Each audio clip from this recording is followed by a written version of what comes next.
y'all. Today we are reading the book of Genesis chapter 30, so let's go. Alright, so I'm going to give you guys a little bit of context, okay? In the last chapter, Jacob found his uncle Laban and his two daughters, okay? Rachel and Leah. Rachel was the younger one who looked beautiful, and Leah was the older one who was not so easy on the eyes, pretty much. Jacob was so in love with Rachel that he said, I will work for you for 7 years if you give me your daughter. Now, the deceiver got deceived by his uncle, and Laban ended up having Jacob marry Leah, the oldest daughter. So Jacob had to work another 7 years in order to get Rachel. Jacob didn't love Leah, he loved Rachel. So what Leah did was she kept having children. God saw that Leah was hated, so he opened her womb and she had a few sons for Jacob. Jacob still didn't love Leah the way she wanted, but God was with Leah, and at the end of the last chapter, Leah realized that she should praise God because God loved her. Now, let's get into chapter 30. At the very beginning, the first verse of this chapter says, when Rachel saw that she bore Jacob no children, she envied her sister. We already know what happens when people envy anybody, okay? Nothing good comes from envy. We've seen it in chapter 4 with Cain and Abel. Do not envy anybody. She said to Jacob, give me children or I shall die. So Jacob's anger was kindled against Rachel, and he said, am I in the place of God who has withheld you from fruit of the womb?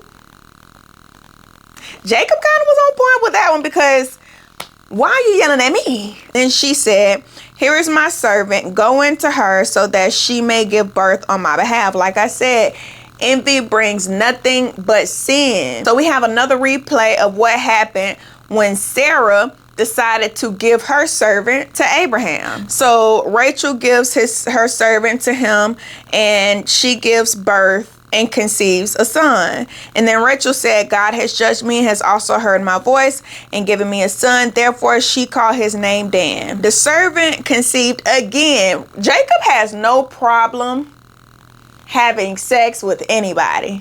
But I hope this goes to show you guys, because Jacob ain't loved nobody but Rachel. But he was having sex with everybody. I don't know who needs to hear this, but sex will not make a man love you. This man had sex with these other women, but he only loved one woman. And men, you're not supposed to be out here having sex with all these people. But also, his love for Rachel maybe had him like, you know what, this is what she wants. This will give her comfort and peace. Let me go ahead and do it. So her servant conceived again and bore Jacob a second child. At this point, Rachel doesn't have any of her own, okay? And Rachel said, with mighty wrestlings, I have wrestled with my sister and have prevailed. I'm still trying to figure out why she feels like she prevailed. She was fighting against her sister, but her sister was fighting against everybody. Like, dang, you had a husband. You got the love of the husband, and yet you fighting the sister who she doesn't even have the love. She's bearing the children, but Jacob still doesn't love her. But she's happy and excited that she's prevailing against her sister. This is something that happens every day. Obviously, we are sisters and brothers in Christ. We are the body of Christ. And we get so excited when we prevail against the next person. We should not be gloating and excited over someone else's demise and our come up. Yes, you should want to prosper. Yes, you should want to build. Yes, you should want to create. But you shouldn't be so excited about someone else losing or someone else feeling down or less than, because it gives you a sense of comfort. And that really bothered me about Rachel. Like, it was definitely giving she was very vain. It was giving she doesn't care about anybody but herself. That's what it was giving for Rachel. But who am I? They called this son Naphtali. But I wrote in here, fighting against your sister with a question mark, because baby, we obviously have our riff-raffs against our siblings. Like, me and my big sister, we went at it. Of course, when we was younger. She's 4 years older than me. But baby, right now, at this big age, me at 32, like, I don't play about my sister. That's my best friend. That's my best friend, my built-in best friend. Like, we may have a disagreement or two, but we checking that at the door. I don't even care about that. Anyway, so when Leah saw that she had ceased bearing children, she took her servant and gave to Jacob as a wife. So Leah's servant bore Jacob a son, and Leah said, good fortune has come. So she called his name Gad. And then Leah's servant bore him another child.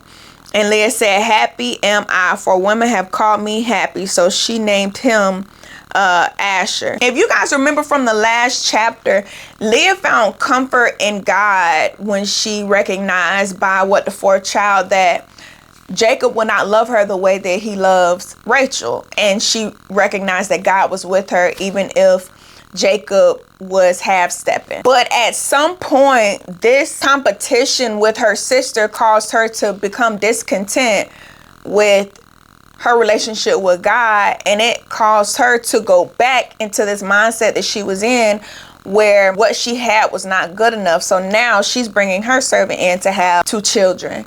And I hate this for all of us, where we just find ourselves happy in one moment, but then we start to compare. We start to look at what's happening with another person. We start to see what this person did, what this person has, what this person got, where this person went. And then we look at ourselves and we then find ourselves discontent. You don't want to trick yourself out of your relationship with God. And I mean this in the best way possible. Like, this is not to say that every mistake you make means that your relationship with God is now over, but you just don't want to cause yourself to go in this sin because you are so obsessed with being in competition with somebody. You are so obsessed with comparing yourself and your situation to somebody else's. It's not worth it. I hope I said that right. I hope that made sense, because y'all know I be rambling. I just really hate that for Leah, because she just realized after she had her last son that she was good, but then she ended up not being okay with it when she realized Rachel now has a way to give Jacob something that only Leah could give, because Leah did have a one-up. She was able to bear him children. She didn't have the love, but she had the children. Rachel had the love, but not the children. Oh, did I say that right? Hold on. Leah had the children, but not the love, and Rachel had the love, but not the children. But yeah, so that servant bore him 2 more children, so now he got 8. And so in the days of wheat harvest, Reuben, which is the oldest, he went and found mandrakes. Now, mandrakes, from my experience, were supposed to be help with fertility in the field, and brought them to his mother, Leah. Then Rachel said to Leah, please give me some of your son's mandrakes. So now we cool. Let me stop. But she said to her, is it a small matter that you have taken my husband away? Would you take away my son's mandrakes also?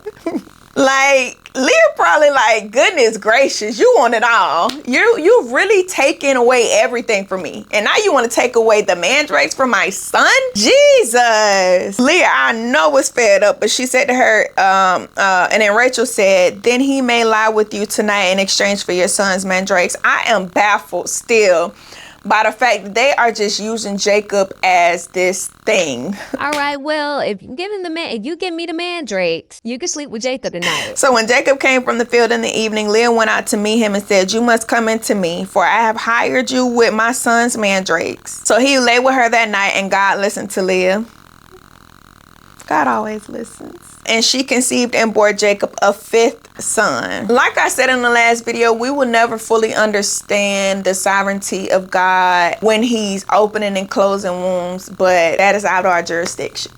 Okay, so he opened Leah's womb again, and she conceived the 5th child. And Leah said, God has given me my wages because I gave my servant to my husband. I do not believe that God blessed Leah with another child because she gave her servant to Jacob. I don't believe that, but I don't know for sure. What I will say is we do have a habit of making things up to go in our favor. Yeah. So, so Leah ended up giving Jacob a 6th son. So Leah now has 6 biological children from Jacob. Then Leah said, God has endowed me with a good endowment. Now my husband will honor me because I have borne him 6 sons. Leah. A baby will not keep a man. Sex will not keep a man. Nothing will keep a man but if he loves you. That's it. Leah went back to thinking that her bearing these sons for Jacob was what was going to some way put her in a different position than she was already in. And so after she bore that 6 sons, she had another child, a girl this time. Rachel was as beautiful as can be, and yet she had certain insecurities. Leah was as fertile as could be, and yet she had certain insecurities. Everyone has something that they're battling and dealing with. You are not bigger than the program. But I do remember in John, chapter 21, I believe, after Jesus was arrested and he came back to get the disciples, and he went and got Peter, and Peter seen John, the one who whispered in Jesus' ear at the table. And what Peter said was, what about him? What about that man? Whatever. And Jesus said, pretty much, what is that concern to you? If I choose for him to come with me, he can come with me. It is not. Let me just get y'all the words, because I might not be giving it much justice with the paraphrase. Okay. So John 21, verse 20, 21 and 22, pretty much. It says, Peter turned and saw the disciple whom Jesus loved following them. We know the disciple whom Jesus loved is John. And the one who also had leaned back against him during the supper and had said, Lord, who is it that is going to betray you? When Peter saw him, he said to Jesus, Lord, what about this man? Jesus said to him, if it is my will that he remain until I come, what is that to you? You follow me. That was a read, baby. I don't know how I can make that any better than what Jesus himself said. That's no concern to you. If it is my will for any of this to happen, it's my will. You follow me. This is facts. Stop worrying about what somebody else is doing. Stop worrying about somebody else's consequences. Stop worrying about somebody else's results. Stop worrying about what somebody else has that you don't. You follow me. This is what Jesus told Peter. This is what Jesus told Peter, and this is what Jesus is telling us. Then we go into verse 22 of chapter 30. It says, then God remembered Rachel. This is doing nothing but showing the character of God, because it doesn't matter the mistakes that we make. It doesn't matter and it matters. But either way, God is going to be God. And God remembered Rachel, and God listened to her and opened her womb. And she conceived and bore a son. And then she said, God has taken away my reproach. And she called his name Joseph, saying, may the Lord add to me another son. This is none but the sovereignty of God. Why he waited longer to give Rachel a son, her enduring all of the things she endured before this happened, all the things, I don't know. Oh yeah, I'm doing so much yawning because I'm tired. I'm sorry, y'all. I'm so sorry, y'all. I know I probably look crazy too, but I'm gonna show up regardless. So anyway, God's sovereignty is all I can say when it comes to certain things, because we don't always have an answer for everything. We don't always have an answer for why God did something, why he didn't do something, why this happened, why that happened. My answer is always going to be his sovereignty. God is sovereign. I don't know. It's beyond me. It's above me. Like, there is not always an explanation that people who are logical, myself included, like I had to break myself out of the thinking that I needed to know everything to have comfort. Baby, I don't know. But Rachel eventually had a son.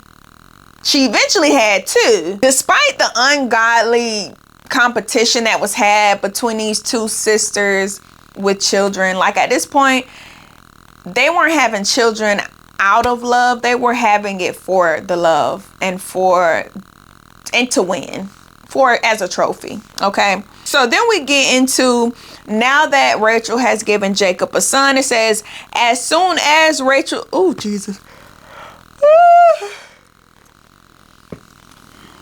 As soon as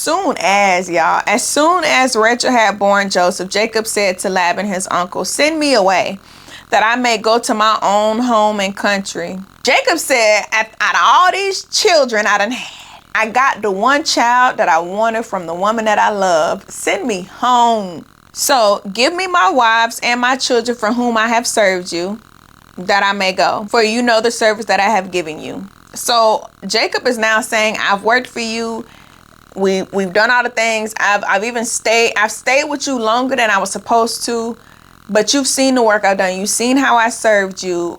I did everything you asked. Send me home. But Laban said to him, if I have found favor in your sight, I have learned by divination that the Lord has blessed me because of you. Name your wages and I will give it. This reminds me of when Abraham's servant was trying to leave the same household. People will try to stop you from moving on, from moving forward, if it benefits them or if it takes away the favor that they have on their life because you were a light in their life, because you brought abundance to them. Jacob was ready to go, but Laban says, what can I give you for you to stay? Because ever since you've been around, I've been blessed. You've multiplied my flock. Like you've made my life amazing and I don't want you to go. So what can I give you for you to stay here?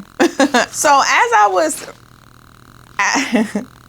I just looked on my phone at the NLT translation and the AMP translation because I really wanted to confirm if his uncle was trying to persuade him to stay or if he was saying, go. I've been blessed from you being around. So how much should I give you? But no, he was definitely giving stay. Stay please, so that I can continue to be blessed. Jacob eventually said, when am I going to be able to provide for my own family? Because Jacob has been working with his uncle for his wives, right? And for room and board, pretty much. He wasn't working for actual wages. So now he's like, when can I start providing for my own family? And so Laban says, well, how much? And at this point, Jacob says, don't give me anything. How about you give me the streaked and the black and brown lambs and the spotted and all those things. Give me all of those. And I will tend your flock for a little bit longer, pretty much. And he also says, and at the end, you'll be able to tell my integrity and my honesty if any of my spotted flock has any of your clean animals with them. His uncle says, good, let it be as you have said. But then that day, he secretly, and that's why I also reread the translation for the NLT and the AMP, he secretly goes and he removes all of the animals that were described by what Jacob would have. And he gave it to his sons and sent them on their way about 3 days journey away. So Laban, his uncle, is trying to get him to stay because it benefits him more with Jacob being present. And as you continue to read, Jacob finds this way to create the spotted and the streaked and all the things. And it's just so funny because God's hand was with Jacob, because God promised Jacob that he would get him back to his father. This does not mean that there won't be issues, opposition, and all the things, but God did say you are going to be back with your father in your father's home. But Laban tried to delay that. God was not having it. So Jacob was able to create this flock, this good flock, this flock of this abundance. He prospered. It says that he increased greatly and had a large flock, female servants and male servants and camels and donkeys. Jacob had everything he needed, even though his uncle tried to scheme and trick and deceive by taking those animals, giving them to his son and sending them away. And it just goes to show that God did not bless Jacob here in this situation on the last couple of verses because Jacob was just some great guy. He did it because it's what he promised. I promised Jacob that he would be with him, he would keep him, and that he would get him back to his father. One thing God is a promise keeper. And so he did just that when somebody was trying to cause him to be delayed. So Do not allow anyone to let you be delayed. Do not let anyone make you believe that their hand is what feeds you. That saying, don't bite the hand that feeds you, is diabolical to me, because I would never bite God's hand. I would never bite his hand. Like, what? But it's so important that we recognize that God is the author and the finisher. He is everything. He is the one who says what will be. And he is a promise keeper, and he did just that. And again, it doesn't mean that Jacob will not encounter opposition, because in the next chapter, we will see that he's going to have some issues. But God said what he said, and we know that God is a promise keeper. So we know Jacob is going to get back to his father's home. He's going to have everything that he needs. What I liked about Jacob was that when he was negotiating with his uncle in verse 25, pretty much throughout that last little section, Jacob wasn't too concerned about wealth. He was more concerned about getting back home. He fulfilled what he needed to fulfill in this time frame, in this place that he was at. But he's remembering what God told him. He's remembering what his father told him, to get a wife from his mother's home, and God saying that he was going to get him back to his father's home. So Jacob's mind wasn't chasing wealth. It was chasing God. It was chasing the promise. It was chasing the covenant. And that's exactly what he did. And because wealth was not the goal, he received wealth. Wealth was not the goal, which is why he received it.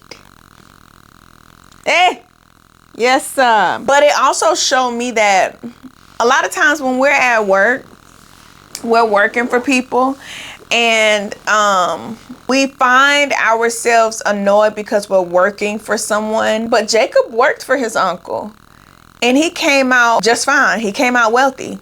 It didn't mean that him working for him wasn't tiring, wasn't annoying, wasn't fair. But Jacob came out blessed and highly favored.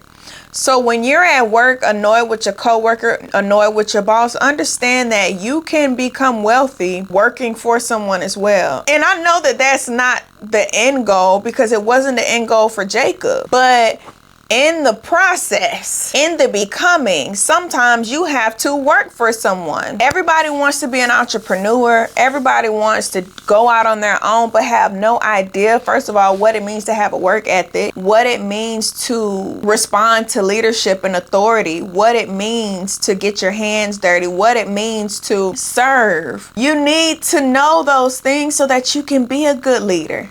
I like using me as an example because I can only do that. I've never lived anybody else's life, only my own. I've worked in so many aspects of fast food and dentistry that when I made it to leadership positions, I understood the leadership position well because I served. I worked in every aspect of a restaurant before I became the manager of it. I worked in every aspect of a dental office besides a dentist. So that when I became a manager of a dental office, I knew the aspect of it. You have to know how to serve. You have to know how to be led in order to lead. I hope that came out the way I wanted it to come out. Because I don't have notes, okay? And so it's not structured at all, but I just truly want you guys to understand that when you're working for someone, it doesn't mean that you are just, that's all you're going to be. That's all. There's no becoming for you. It's not the case, but how you work and handle those situations is what's going to help you become the leader you're supposed to be, and stir up those gifts that you have. And it's going to help you to steward those gifts and talents and resources well. If you know how to steward them well in this place, you'll know how to steward them well in this place. That makes sense? I really hope so. I really, really, really hope so. But anyway, as for this chapter 30, there were a few lessons in it. Like I said, the last one, not letting wealth be the goal, letting God be the goal. God is the priority, and wealth comes when wealth is not your goal. But also knowing how to serve so that you can lead well. Not allowing envy to cause you to sin against God. The minute you allow envy to linger in you, the closer sin gets to pouncing. We don't want to do the will of the enemy because we are so wrapped up in comparing. We don't want to compare. Like Jesus said, you follow me. If it's my will for this to happen with this person and this to happen with this person, so be it, because that's my will, but you follow me. So are you following him, or are you too busy concerned about how far somebody else is, or what somebody else got, or how someone else didn't get the results that they should have gotten compared to you? Whatever the case may be. What are you doing? It's a good chapter. I'm not going to say I love this chapter, I mean, it is, but I know y'all sick of me saying that, but it's the truth. But chapter 30 was so good, so many lessons in it.